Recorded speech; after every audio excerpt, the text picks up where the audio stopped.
Hi, this is Les and Amy from the RevGenetics podcast. You can listen to the podcast on YouTube and now on Spotify, where we do a deep dive on supplements and longevity studies. Today, we are looking at a breakthrough that honestly feels like it was ripped straight out of a science fiction novel. But it is very much real science. It really is. We're talking about a 2026 paper by Alexander Taktikidze. And it basically challenges one of the fundamental rules of biology that we've all just accepted. Right, just to set the stage for you. Biology has some pretty strict rules. And, rule number one for women is you're born with a set number of eggs, and that's it. That supply runs out. It's a finite volt. Once it's empty, it's empty. That's the biological clock we always hear about. A countdown timer. But this paper is basically saying, what if we could break that timer? What if you could take just a regular cell, like from your skin or your blood, And engineer it into a brand new, fully functional egg cell? and do it all in a lab dish? It's a process called IVG. IVG. So, the mission for this deep dive is to unpack how on earth this is even possible. We're going to look at how this could maybe end infertility. And help cancer survivors, but we also have to look at the massive scientific hurdles in the way. Because this is not easy. I mean, you're trying to rewrite life itself. Exactly. So, let's get into it. Let's do it. Okay, so let's start with the big picture. The paper calls this a paradigm shift. How is this so different from what we do now? Well, think about fertility treatments today. IVF, egg freezing. You're always working with what you already have. Right, you're digging into the pantry you were born with. Exactly. And if that pantry is empty or, the ingredients have been sitting on the shelf for 45 years, you're pretty much out of luck. You're trying to make a meal with leftovers. This new research says, forget the pantry. Let's just go to the store and get brand new ingredients. It's a shift from using what you have to making new ones from scratch. So that fundamental limit that women are born with a set number of eggs, that could just disappear. Theoretically, yeah, because you have millions of skin cells. If you can turn those into eggs, the supply is, well, it's basically endless. That's wild. But I know you can't just snap your fingers and turn a skin cell into an egg. The paper talks about two main ways to get there. It does. The first one, and the one the author says is the most reliable right now, is a method I like to call the time machine. The time machine. Okay, I like that. How does it work? So imagine we take a skin cell from an adult. That cell knows it's a skin cell. It has a job, a history. It's, set in its ways. It's not looking for a career change. Not at all. Right. So step one is you put it in the time machine. Scientists use these special chemicals to rewind it all the way back to a baby stem cell. So they reverse age it? They strip away its identity. It's like turning a 40-year-old accountant back into a newborn. It forgets everything. It becomes a blank slate. Okay, so now you have this baby cell, but you need an egg. Right. So once it's back at the beginning, the scientists have to carefully guide it forward again. They give it a whole new set of instructions. Okay, grow up again, but this time, become an egg. Go all the way back to the start and then just take a different path. Exactly. It's the long, scenic route. But it's reliable because it follows the natural order of things. Got it. But the paper also mentions a second method, the shortcut. Right. This is for the impatient among us. Instead of rewinding the cell, you just try to force it to switch jobs immediately. You just yell at it to be an egg. Pretty much. You inject it with signals that say, stop being skin, start being an egg, now. That sounds messy, like telling a plumber to suddenly perform surgery without medical school. Perfect analogy. The paper says it's faster, like a shortcut to the woods. But there's a huge risk you'll get lost. And getting lost here means the cell gets confused. Yes. The paper calls it epigenetic infidelity. Whoa, okay, let's break that down. It just means the cell has a bad memory. It's trying to be an egg, but deep down, it still remembers being skin. And it might start acting like skin at the wrong time. So you get a confused cell, a skeg. A skeg. I like that.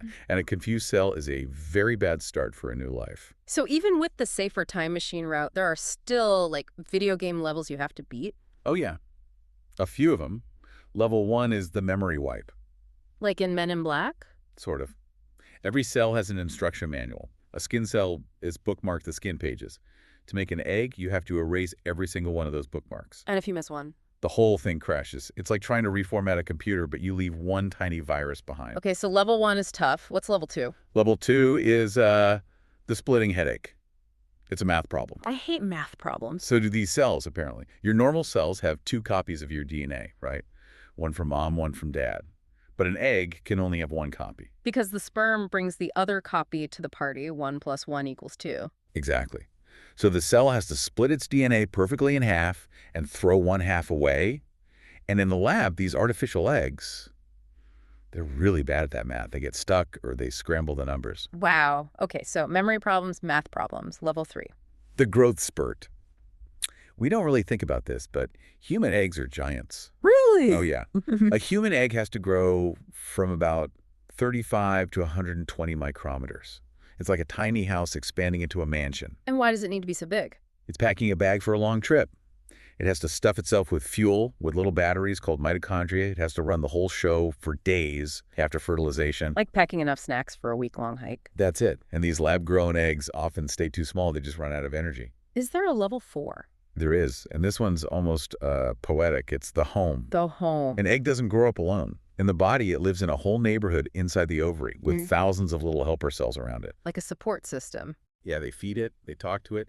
In a plastic lab dish, the egg is, well, it's lonely. It doesn't have that community. So scientists have to build it a home. They're trying to build artificial ovaries. They're 3D printing these tiny structures, like little apartment complexes, and filling them with helper cells so the egg feels safe enough to grow. That's unbelievable. To make one cell, you have to rebuild its entire world. You really do. It's so much more than just flipping a switch. It takes serious dedication to decode the secrets of the body, just like the work done by our sponsor. All this uncovering wouldn't happen without RevGenetics.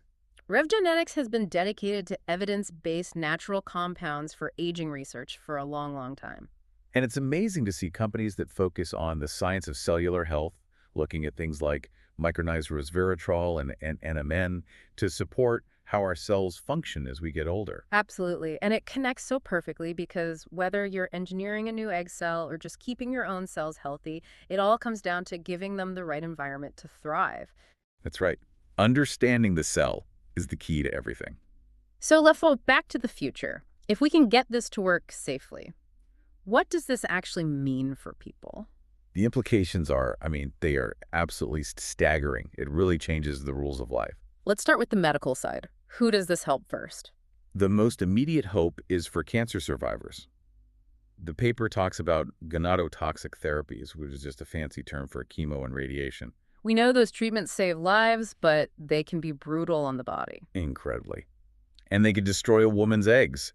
So a young woman survives cancer, but then finds out she can't have children. It's just devastating. But with this? With IVG, her skin cells are still perfectly fine. You could take a skin cell 10 years later and just make her a brand new healthy egg. That's beautiful. It gives people back a future they thought they'd lost. It does. And then there's the bigger idea that the paper mentions, reproductive longevity. That's ending the biological clock, right? Potentially, yeah. Right now, there's this strict window for having biological kids. But if you can make eggs from skin, that window could stay open much, much longer.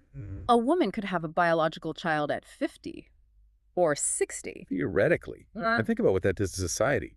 Your peak career-building years slam right into your peak family-building years. And if that pressure is just gone, people could make totally different life choices. It completely separates the age of your eggs from the age of your body. That is liberating. But what about some of the other possibilities? The paper mentioned something about same-sex couples that sounded really sci-fi. This is where it gets really wild. If you can turn any cell into an egg, well, you could take a skin cell from a man.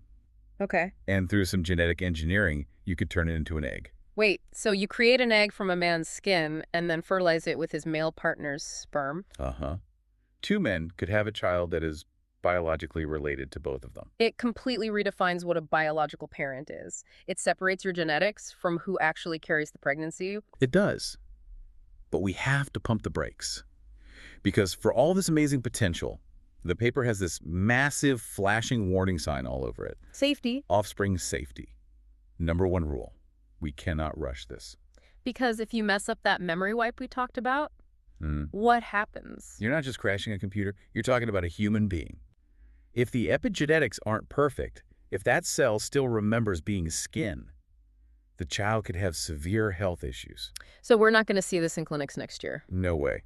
The paper suggests a very cautious timeline. First, we need long-term studies in monkeys. Why monkeys and not mice? Everything is always done in mice. Mice are just too different from us. Their reproductive cycle is too fast. We need to do this in non-human primates, watch the babies be born, and then watch them grow up into healthy adults. Before you would even think about trying it on a human. Absolutely. Right. So realistically, when are we talking? The source suggests clinical trials are probably 10 to 15 years away.